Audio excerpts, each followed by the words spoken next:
Part 1. The Ancient Black Hebrews. Introduction. There are many attitudes towards the Bible, from utter reverence to complete disbelief and disdain. Some hold the Bible to be the Word of God, others merely a historical record of the Hebrews of ancient times, while others a work of fiction. For those who hold the first to be true, the accuracy of the divine revelation in describing the ancient Hebrews should not be in question. For those who hold the second to be true, the accuracy of a Hebrew historical record in describing the ancient Hebrews should not be in question. For those who hold the third to be true, the accuracy of an ancient work of fiction on the Hebrews in describing the ancient Hebrews has no obvious reason for doubt. The ancient author Heliodorus wrote an ancient work of fiction called Aethiopica, in which he has Egyptian and Ethiopian characters whose physical descriptions are similar to those from factual works of the time. Even modern works of fiction, from Wuthering Heights to Harry Potter, would have characters of a physical appearance reflective of England at the time when the works were written. Branding the Bible a work of fiction is therefore not a get-out clause to the vexatious question of the physical appearance of the ancient Hebrews. The Garden of Eden in East Africa. According to the biblical book of Genesis, after the great flood, Noah's 3 sons fathered the present human race. They were Ham, Shem, and Japheth. According to Science Meets the Bible, the Garden of Eden, discovered in East Africa by Gert Muller, 2012, the Garden of Eden was described in Genesis as having been near a 4-river system in the region of the lands of Cush, Havilah, and Ashur. The precise region would appear to have been near the borders of eastern Sudan, Ethiopia, and Eritrea. This was Eden, the garden of God to the prophet Ezekiel, and approximates the land of Punt, God's land, to the ancient Egyptians. The 4 rivers are identified by Muller with specific rivers of the Nile watershed. This is a game changer when it comes to perceiving the physical appearance of the ancient Hebrews, because you automatically start off with an African humanity. It is no longer African appearance that needs to be explained in the light of the white Adam and Eve that grace the illustrated Bibles. It is now European appearance that needs explaining in the light of an original African Adam and Eve. Discovering the Garden of Eden in East Africa is also significant for another reason. This happens to be the region where the oldest fully human remains on the planet have been found. It is the region where science meets the Bible. It raises the intriguing question of whether the Genesis authors had access to more information than we presently imagine. All the people of the early chapters of Genesis, from Adam to Noah, were intended to be from this region, and therefore Africans. Noah and his 3 sons were imagined to be Africans. The Sons of Noah. Underneath the story of people in early Genesis, these sons of Noah represent primary geographical territories of the Ecumene, or known ancient world. Ham, whose name in Hebrew means hot, represents known Africa, subdivided into the sons of Ham, or the divisions of Sudan, Ethiopia, Cush, Egypt, Mitzrayim, Libya, Phut, and Syro-Palestine, Canaan. The last was considered a subdivision of Africa, and is the only part of Western Asia that adjoins Africa. It therefore makes sense to conclude Canaan, or Syro-Palestine, was seen as an extension of modern-day Africa, represented by the other 3 older sons. Some of the grandsons of Ham, however, leave the primary subdivision of Africa and migrate to Mesopotamia and Crete. These include Nimrod, the son of Cush, Sudan, who founded Sumer and Akkad. See Blatt Sumer, The African Origins of Civilization by Hermel Hermstein, 2012, for more details. It also included Kalsuhim, son of Mitzrayim, who fathered the Philistines, and Kaphtorim, son of Mitzrayim, who is the eponymous ancestor of the Cretans. See Unmistakably Black, Sculpture and Paintings from Europe's First Civilization by Anu Mabantu, 2012. Crete is Europe's first civilization, and Mesopotamia is Asia's first civilization. According to Genesis, the grandsons of Africa founded the first civilizations of Asia and Europe. The sons of Japhet, meaning enlarged, represent the geographical subdivision of Europe. In Genesis, we are told, the sons of Japheth, Gomer and Magog, and Madai and Javan and Tubal, and Meshesh and Tyrus. And the sons of Gomer, Ashkenaz and Riphath and Togormah. And the sons of Javan, Elisha and Tarshish, Kittim and Dodanim. By these were the isles of the Gentiles divided in their lands, every one after his tongue, after their families, in their nations. Genesis chapter 10, verses 2-5. The biblical scholar Rudolph R. Windsor, a pioneer amongst exposing the black origins of the Hebrews, explains which nations descend from Japhet. Gomer was the ancestor of the first Cimmerians and of the later Cimbri, including other offshoots of the Celtic family. The second son of Japhet was Magog, the father of the Magogites. Flavius Josephus said that the Greeks called these people Scythians. The third son of Japheth was Madai, the father of the Medes. They were located at the southern part of the Caspian Sea. From Javan, the fourth son of Japheth, came the Ionians and all of the Greeks. The last son, Tyrus, the father or ancestor of the Thracians. Japheth's grandson, Ashkenaz, formed the Germanic race. In the Hebrew language, the word means German. From Babylon to Timbuktu, A History of the Ancient Black Races, including the Black Hebrews by Rudolph R. Windsor. Windsor Golden Series Publications, 1988, pages 19-20.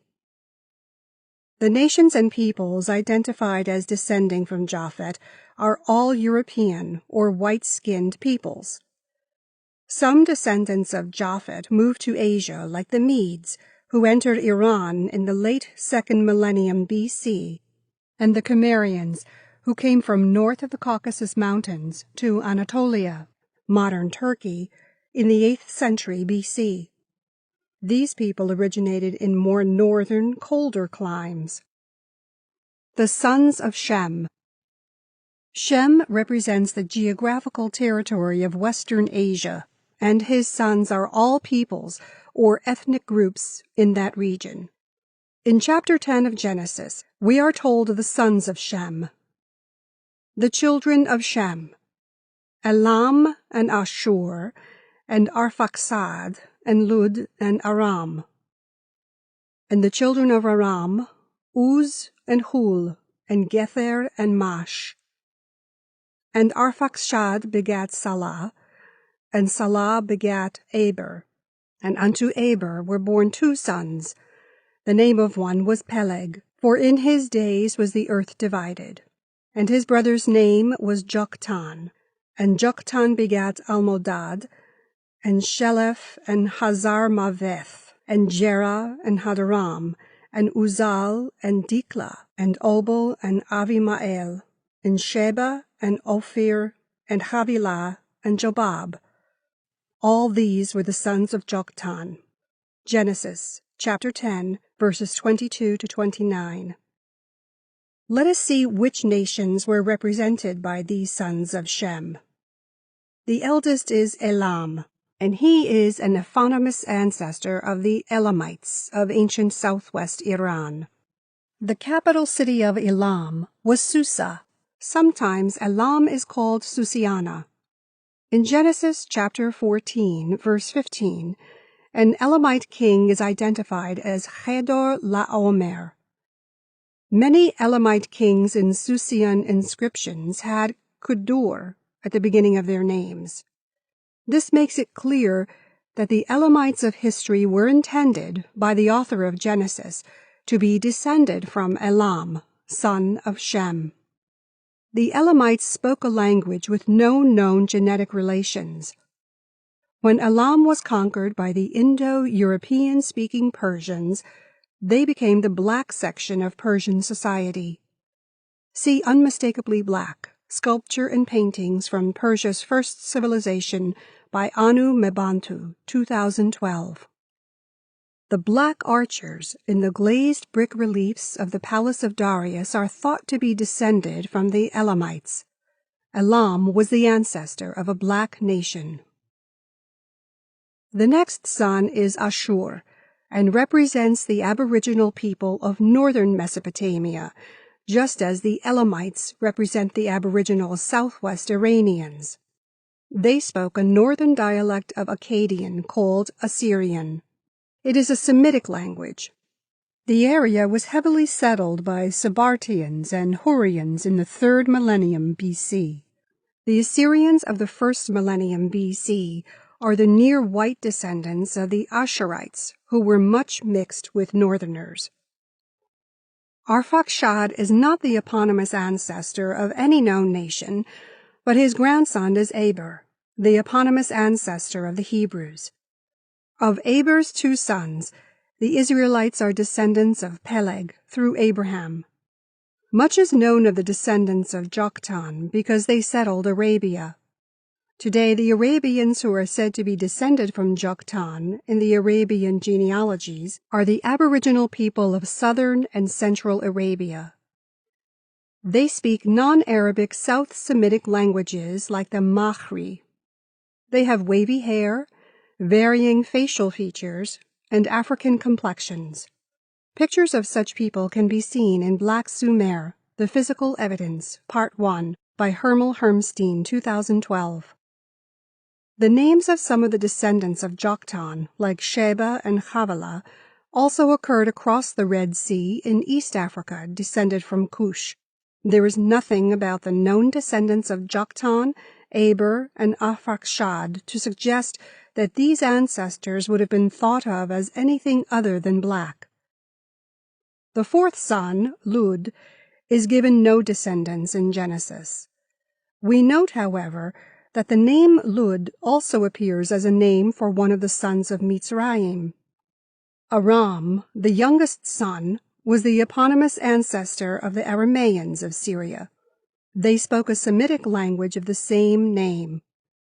There are paintings of black Syrian kings, priests, and dignitaries in Anu Mebantu's Unmistakably Black, Sculpture and Paintings from Ancient Syria and Anatolia, Pomegranate Publishing, 2012. This strongly suggests that the original Arameans were black. They appear to have originated in the Jebel Bishri region of Syria, which appears to lie outside the Africa fault line. All areas of Syro-Palestine within the Africa fault line were seen as part of Ham, or Africa. There is also the testimony of the 9th century A.D. Jewish commentary on the early Bible, Pirkei de Rabbi Eliezer, which said, "He, Noah, especially blessed Shem and his sons, making them dark, but comely, and he gave them the habitable earth. He blessed Ham and his sons, making them dark like a raven, and he gave them as an inheritance the coast of the sea. He blessed Japhet and his sons, making them entirely white." The chapters of Rabbi Eliezer the Great, according to the text of the manuscript belonging to Abraham Epstein of Vienna. Translated and annotated by Gerald Friedlander, Keegan, Paul, Trench, Trubner and Company, 1916. The sons of Ham and Shem are both dark. The term itself can be interpreted many ways, but the qualifications here are instructive. Ham is dark like a raven, which is the darkest possible complexion. In the case of Shem, dark but comely is a phrase clearly recalling Song of Solomon, chapter 1, verse 5, where the word used is shachar, or shiny black. It is used to describe horses elsewhere in the Bible. We can therefore be sure that Ham and Shem were imagined to be the same color. The Midianites. Shem's most famous descendant was his great-great-great-grandson, Abraham. We are told in the Bible that Abraham had children with 3 women, Hagar, the Egyptian, Sarah, and Keturah. We are told of his children with the last woman. Then again, after Sarah's death, Abraham took a wife, and her name was Keturah, and she bare him Zimran, and Jokshan, and Medan, and Midian, and Ishbak, and Shua. And Jokshan begat Sheba, and Dedan, and the sons of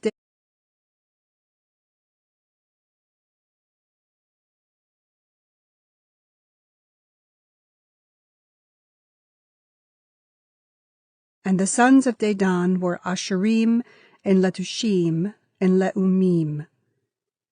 And the sons of Midian, Ephah, and Epher, and Hanoch, and Abidah, and Eldaah. All these were the children of Keturah. Genesis, chapter 25, verses 1 through 5. Midian here is a son of Abraham. He is the eponymous ancestor of a little-known people of the earlier parts of the Bible called Midianites. They were descendants of Shem. In Habakkuk, chapter 3, verse 7, when the prophet said, I saw the tents of Cushan in affliction, and the curtains of the land of Midian did tremble. Easton's Bible Dictionary refers to Cushan as probably a poetic or prolonged name of the land of Cush, the Arabian Cush. Midian and Cushan are clearly the same place from the parallel context of the passage. The Midianite wife of Moses is also referred to as Cushite in Numbers chapter 12, verse 1. Why would Midian, a nation whose name was known to the Hebrews, be referred to as Cushan and its people Cushites? The Cushites had 2 characters that served to distinguish them from other African and West Asiatic nations. They were tall, Isaiah chapter 18, verse 2, and had unchanging complexions. The use of the name Cushite to refer to them strongly suggests the Midianites also had these characteristics. There is some evidence that the Egyptians also referred to these same Arabians as KWSH. Since the Midianites were descended from Shem through Abraham, we can only conclude that Abraham and Shem must have been imagined to be of African appearance. The original Hebrews. Jacob. The Hebrews, the descendants of Abraham, are one branch of the continuing story after the Great Flood.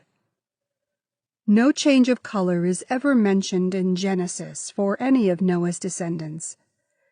Since they started with an African appearance, we can only assume that this continued.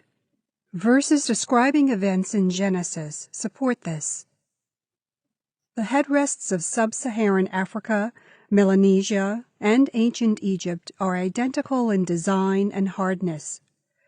It has always been thought strange by European scholars that a pillow should be made of wood.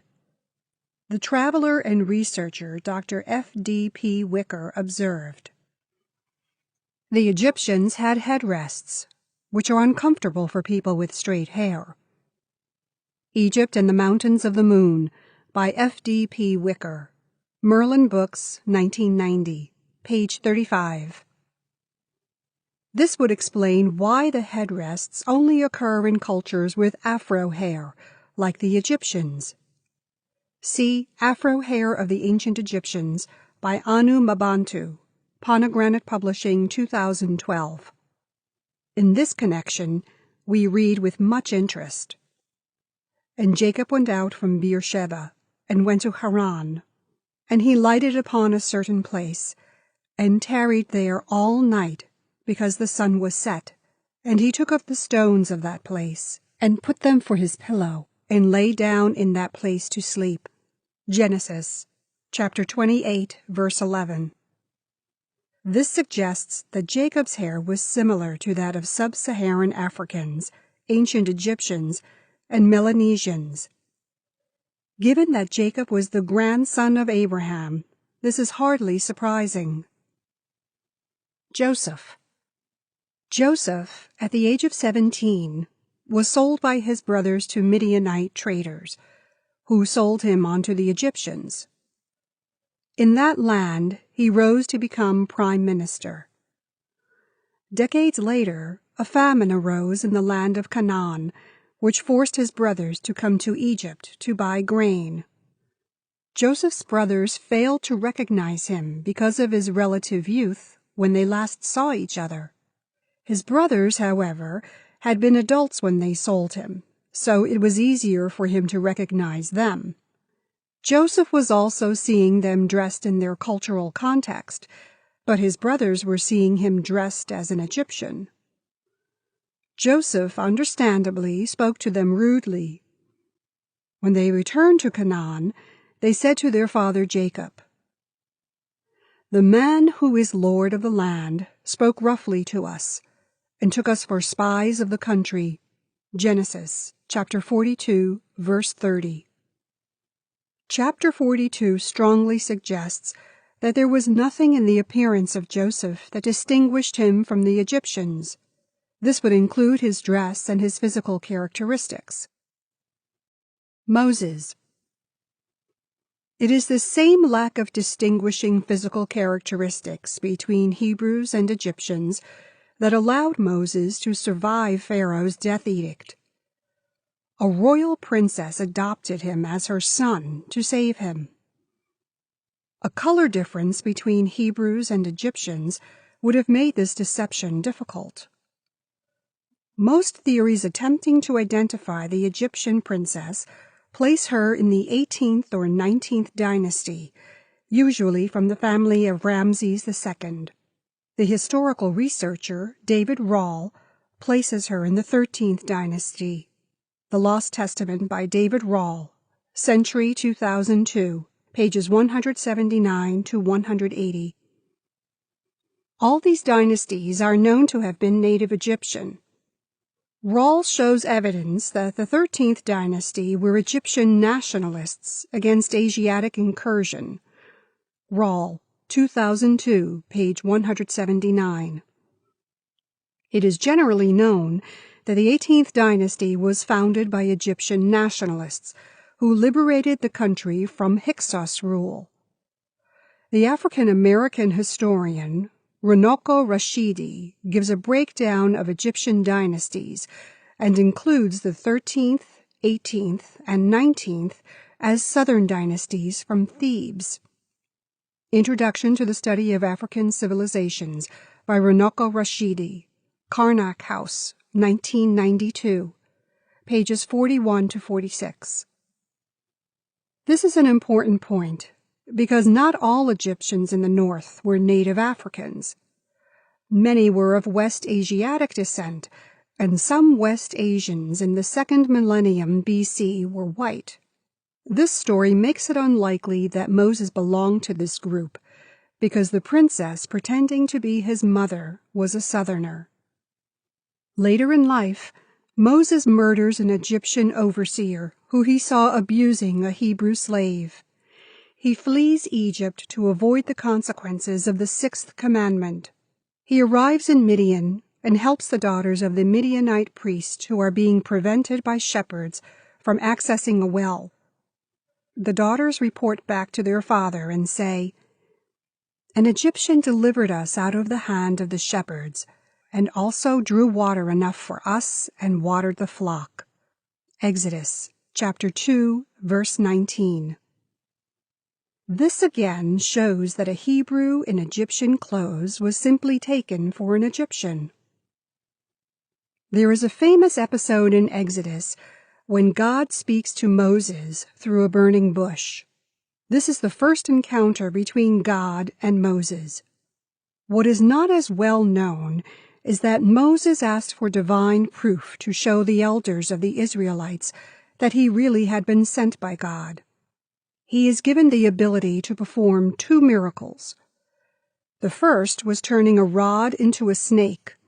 The second was Moses turning his hand white. God then gives a commentary on the miracles. And it shall come to pass, if they will not believe thee, neither hearken to the voice of the first sign, that they will believe the voice of the latter sign. Exodus chapter 4, verse 19. The object of having 2 miracles was obviously to convince everyone. It is evident from the story that the purpose of the second miracle was to convince those who had not been impressed by the first one. This strongly suggests that the second miracle was seen as more impressive. The divine commentary above turned out to be as good as hindsight because Pharaoh was not impressed by turning rods into snakes. Moses performed the second miracle in front of the Israelite elders. We are told in the Torah that there were 600,000 men amongst the Israelites. Assuming a very conservative estimate of 1 elder for every 1,000 men would give Moses an audience of at least 600 elders. The change of hand color to white would have to be visible from a distance, given a minimum crowd of 600. A change of color from tan to white would not be visible from the back of the crowd and would not be seen as more impressive than turning a rod into a snake. The only change of color that could be seen by everyone in a crowd and would be more impressive than the first is a change from a black complexion to a white one. The changing of skin color is mentioned again in a little-known episode from the book of Numbers. It occurs as a punishment. And Miriam and Aaron spoke against Moses because of the Ethiopian, Cushite woman he had married, for he had married an Ethiopian woman. And they said, Hath the Lord indeed spoken only by Moses? Hath he not spoken also by us? And the Lord heard it. And the Lord came down in a pillar of the cloud, and stood in the door of the tabernacle, and called Aaron and Miriam, and they both came forth. And he said, Hear now my words. If there be a prophet among you, I, the Lord, will make myself known to him in a vision, and will speak to him in a dream. My servant Moses is not so, who is faithful in all mine house. With him will I speak mouth to mouth, even apparently, and not in dark speeches. And the similitude of the Lord shall he behold. Wherefore then were ye not afraid to speak against my servant Moses? And the anger of the Lord was kindled against them.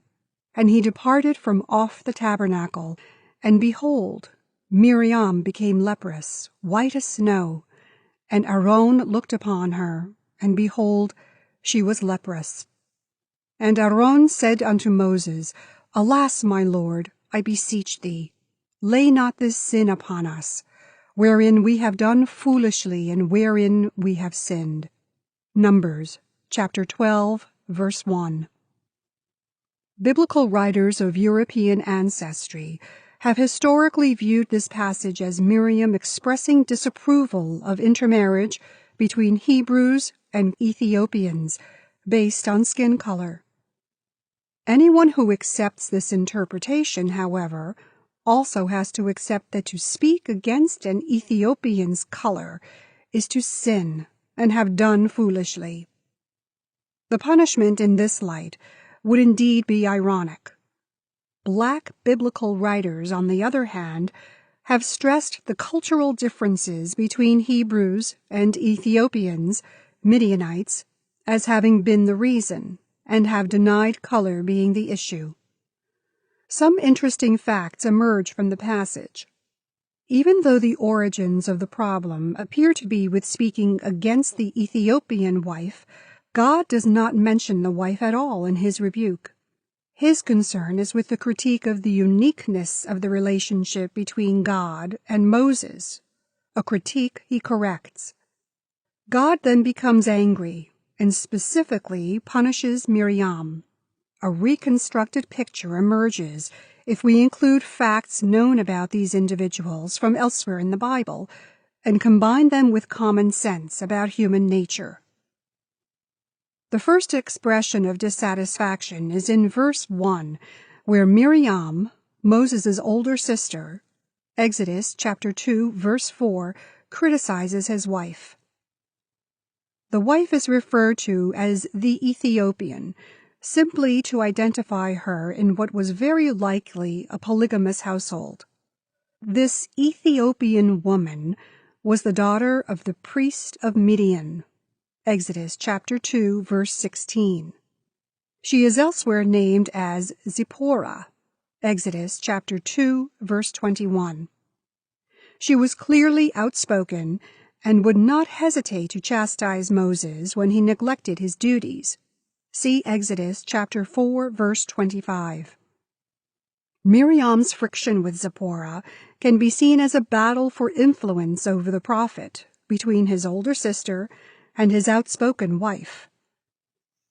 Miriam instigated this, but could not motivate Aaron to side with her on this basis alone, hence the inclusion of "hath the Lord only spoken" by Moses. This would have been easy to exploit, because Moses was slow of speech and of a slow tongue, Exodus chapter 4, verse 10, while Aaron could speak well, Exodus chapter 4, verse 14, yet it was the Moses who was chosen as the prophet. In the story, God was evidently happy to leave human affairs to humans until the dispute involved him. When God steps in, the real instigator of the problem is punished, and Aaron gets off with a warning. The Ethiopian wife is clearly not the real issue, whether because of color or culture. In any case, Aaron and Miriam are family with Moses in the story. Since it took a miracle for two of them to turn white as snow, in contrast to their natural complexion, we can be sure none of the family were white. Not being white is not the same, however, as being black, so we shall see whether the precise complexion can be narrowed down. The Levitical Laws. Moses received Levitical laws regarding cleanliness while in the wilderness with the Israelites. These laws tell a similar story about the general complexion of the ancient Hebrews. We are introduced to the concept of biblical leprosy. When a man shall have in the skin of his flesh a rising, a scab or bright spot, and it be in the skin of his flesh like the plague of leprosy, then he shall be brought unto Aaron the priest, or unto one of his sons the priests. Leviticus chapter 13, verse 2.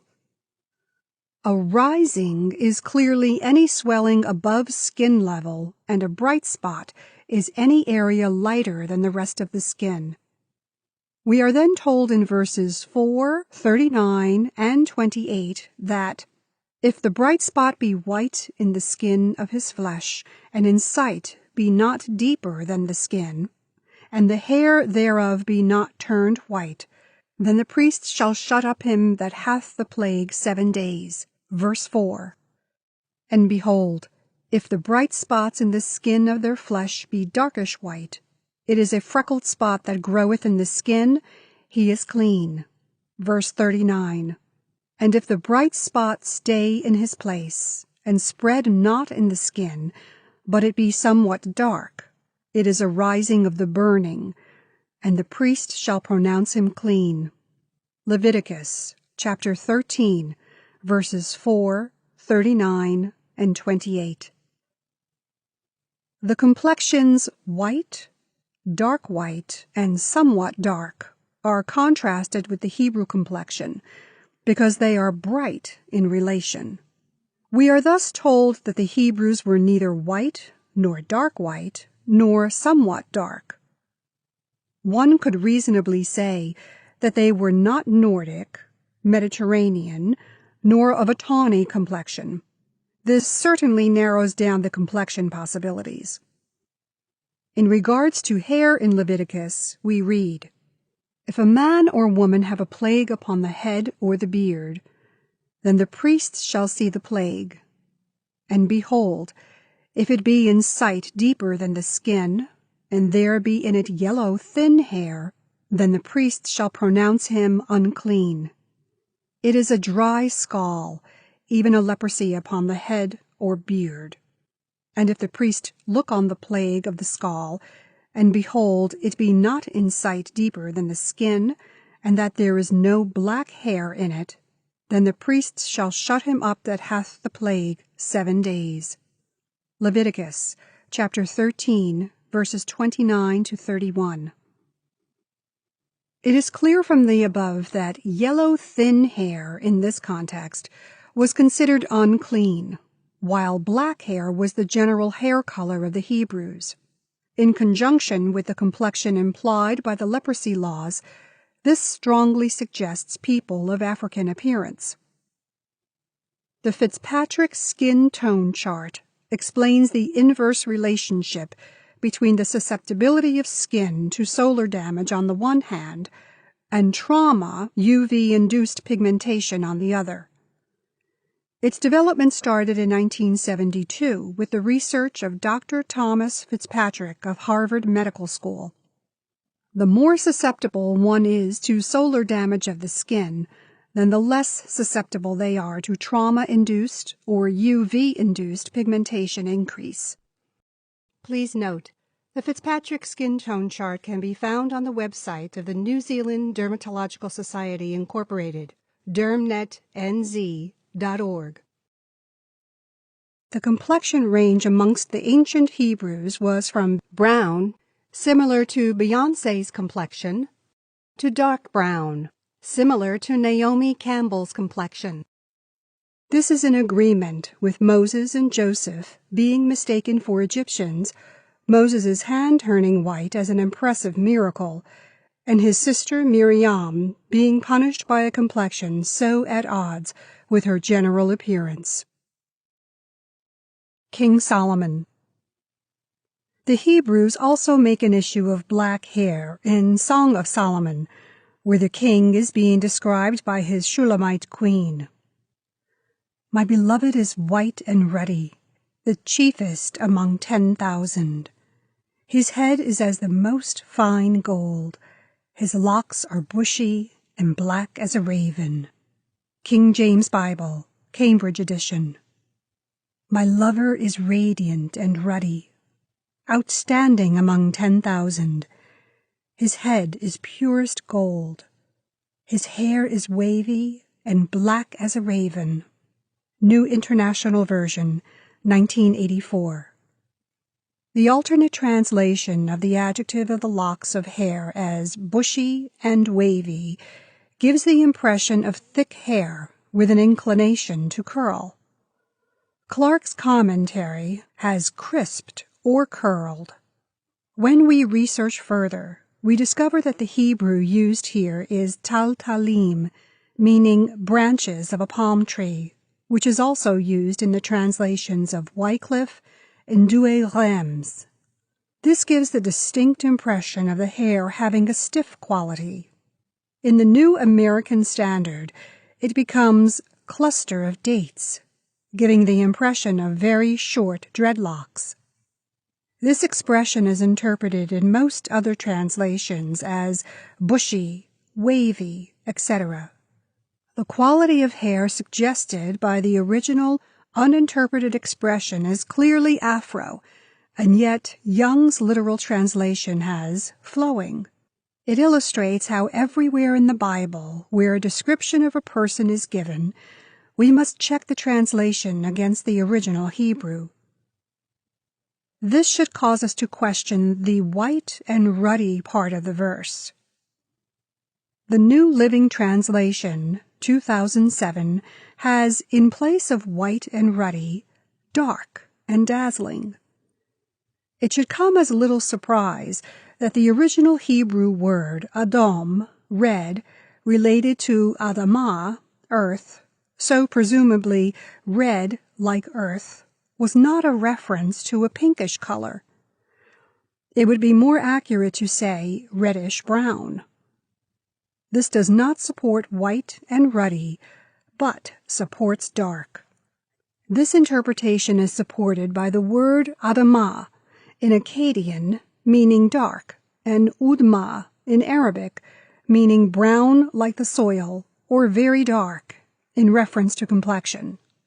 Illuminating the Darkness, Blacks and North Africans in Islam by Hadid Akande, Taha Publishers, 2012, pages 15 to 16.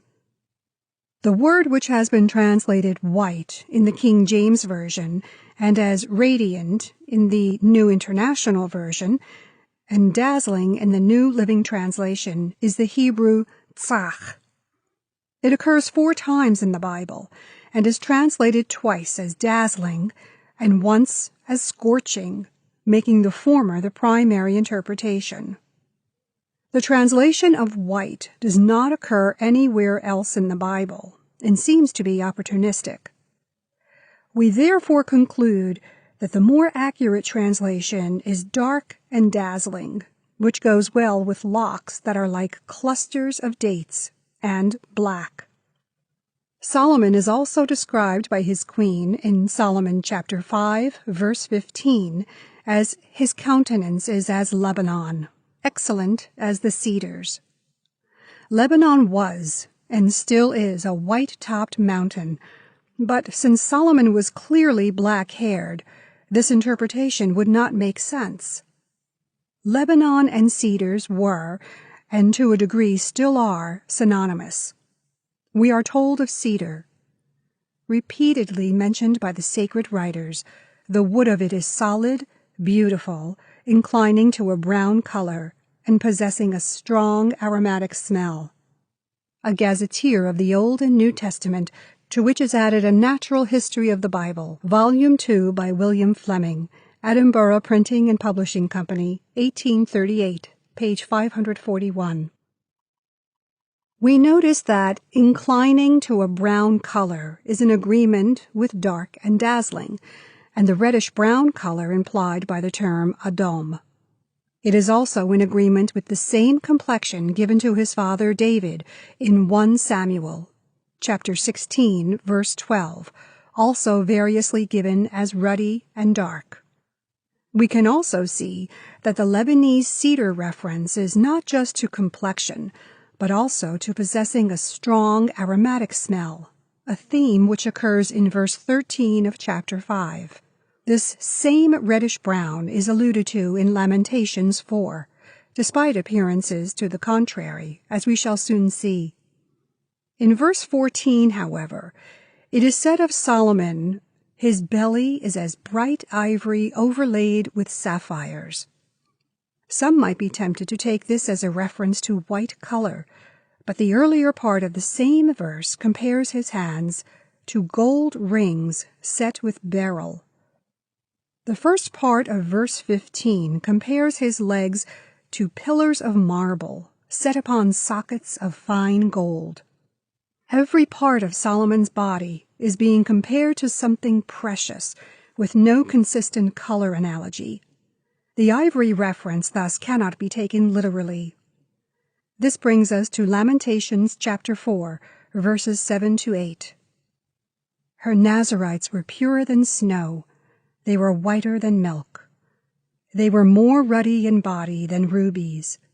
Their polishing was of sapphire.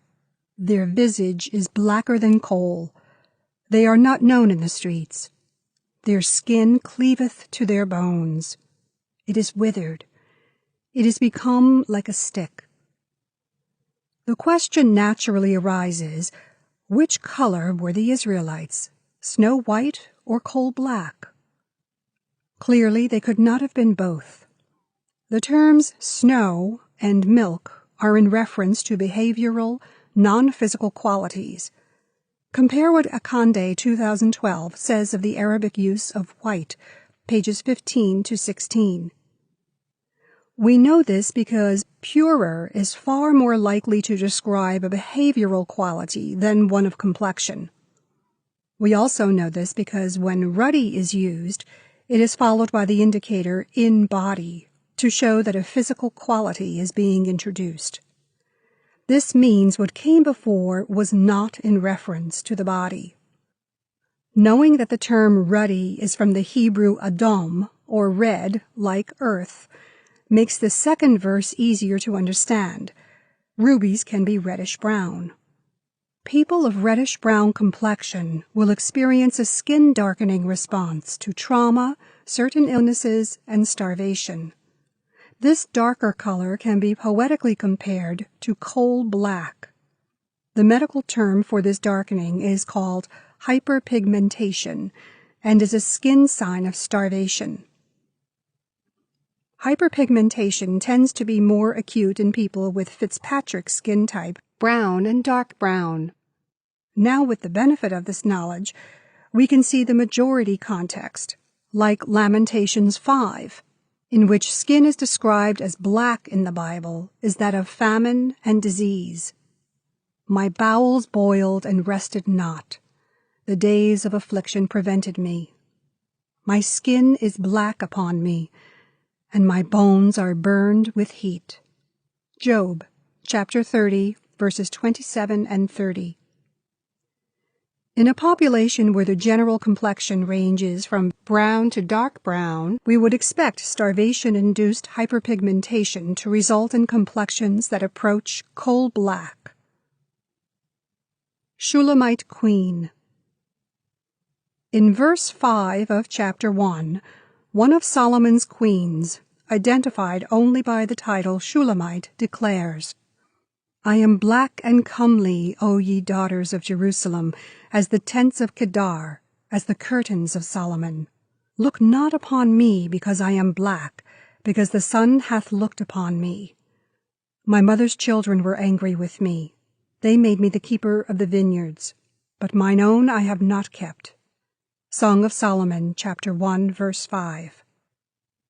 Many a black and white scholar have seen this as an apology for blackness and a plea for acceptance. But there is a problem.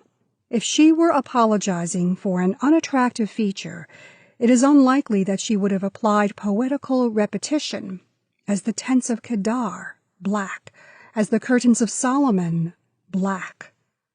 She would have emphasized her beauty only and not her color. This should cause us to look more carefully at the translation. The King James Version juxtaposes beauty with black, as explained in the African Heritage Bible footnotes. The King James Version, among others, reflects an adversative, but comely, despite the fact that the original Greek text uses the standard conjunction and. The original African Heritage Study Bible, King James Version, Reverend Kane Hope Felder, James C. Winston Publishers, 1993, page 991.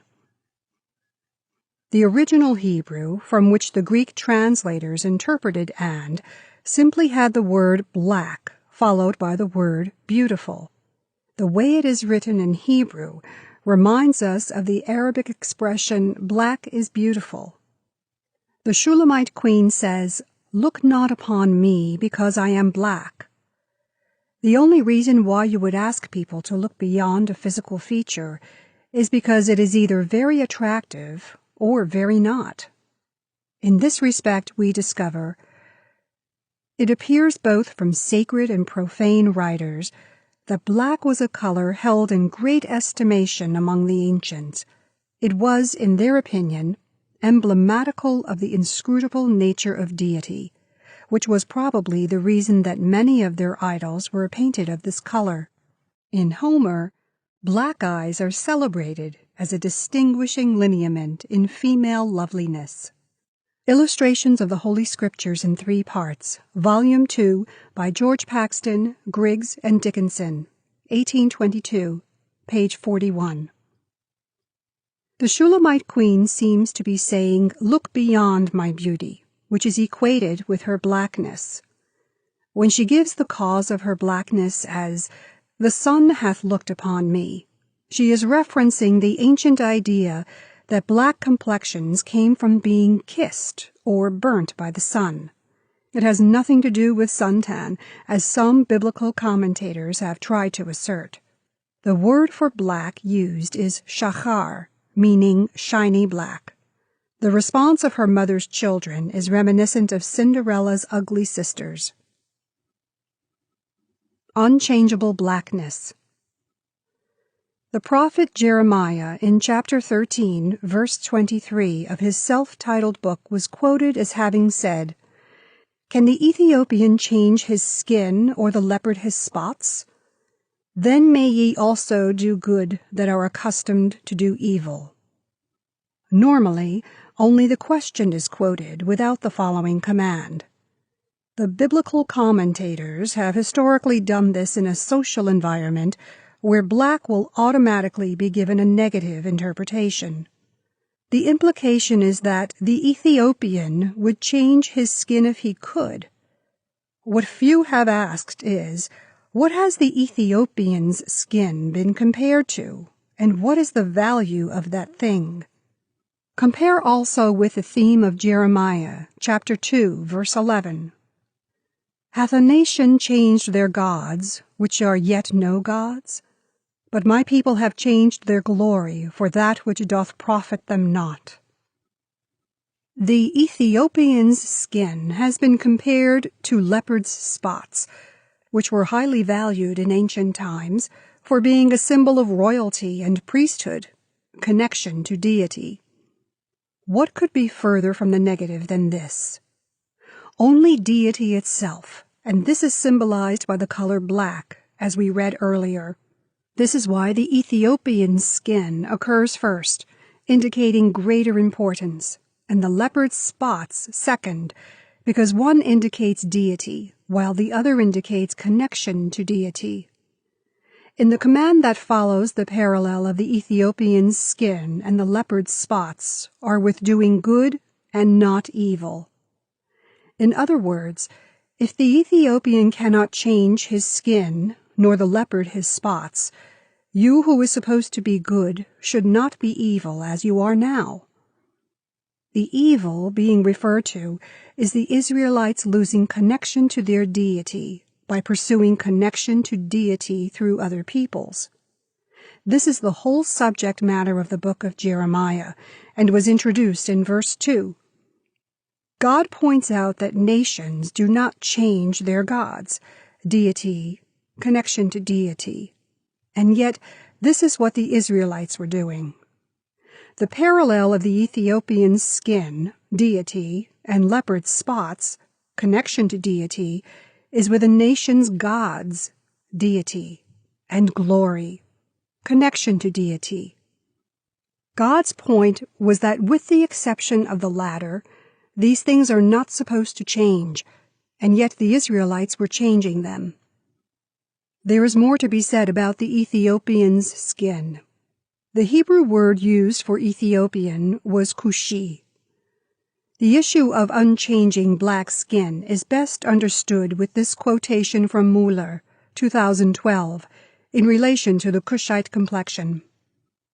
A significant observation about this ebony or blue-black color is that it does not change. All other African complexions change according to degree of exposure to sunlight. Hence, Africans become darker in summer and lighter in winter. The same is true of those of modern West Asian appearance and those of European appearance. The only complexion on earth that does not change is the ebony.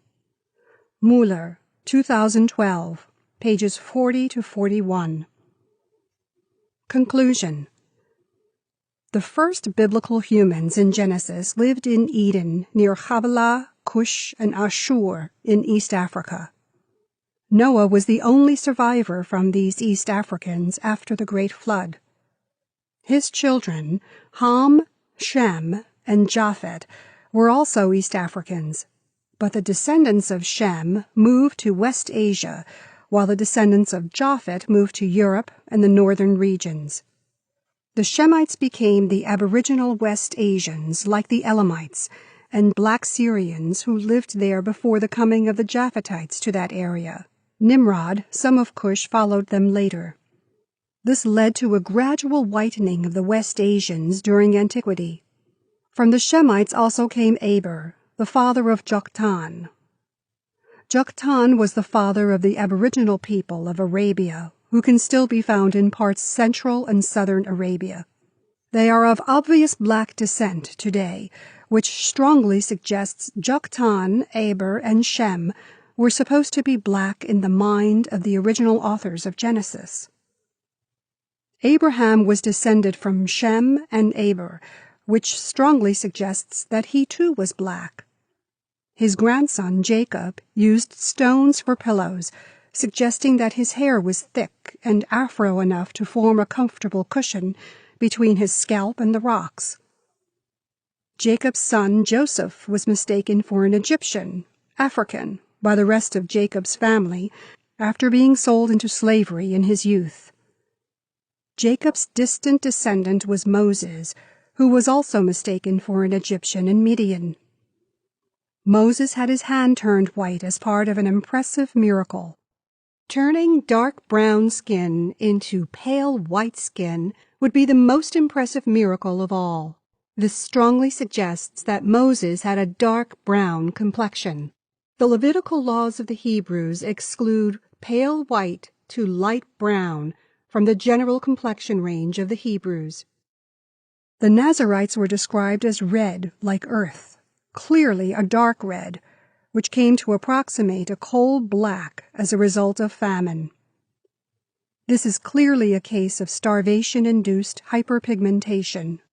Skin types brown and dark brown are more susceptible to this condition, and only dark brown skin type could produce a complexion that approximates coal.